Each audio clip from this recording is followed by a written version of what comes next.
अ, हर किसी के बारे में हम बोल भी नहीं सकते। क्या कहना इसमें? खुश हैं? जी, आप भी सब कोई खुश है। बातचीत हुई थी, कैजुअल सी मीटिंग थी। मुझे सर का मार्गदर्शन लेके पावर स्टार पवन सिंह के एक इंटरव्यू वायरल हो रहा है सोशल मीडिया पे, जिसमें पवन सिंह के कहना है कि अब मैं पीछे मुड़ के नहीं देखना चाहता, क्योंकि मैं अपनी देवी पत्नी को खो दिया। जो मेरी ज़िंदगी में पत्नी बन के आई थी वो मेरे लिए देवी थी और मेरे घर की लक्ष्मी सी थी, और अब मैं उसका जगह कभी किसी और लड़की को नहीं दे सकता। नमस्कार दोस्तों, राधे राधे। आई होप आप सब अच्छे होंगे, मस्त होंगे, स्वस्थ होंगे।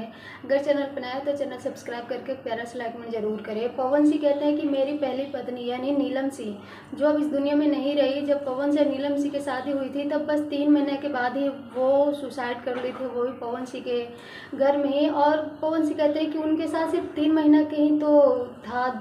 पवन सिंह अपनी पहली पत्नी नीलम सिंह को कभी भूल नहीं सकते, और वो जब भी उनको याद करते हैं तो रोने लगते हैं। लेकिन पवन सिंह कभी ये नहीं सोचते कि जो चल गया वो तो चल गया, लेकिन जो पवन सिंह के ज़िंदगी में है अभी ज्योतिषी, जो हर मतलब चुनाव के लिए दर दर भटक रही है, अपने पति के इंतजार कर रही है, इतना ज़्यादा रोती फिरती रहती है, लेकिन पवन सिंह को कुछ भी फर्क नहीं पड़ता है। और यही अपने आप को भोजपुरी के पावर स्टार समझते हैं, जो अपनी पत्नी को एक पत्नी का दर्जा नहीं दे सकते। वो भोजपुरी इंडस्ट्री और कारा काट के जनता को क्या ही वैल्यू देंगे। वैसे अपना राय जरूर दीजिएगा। Thank you.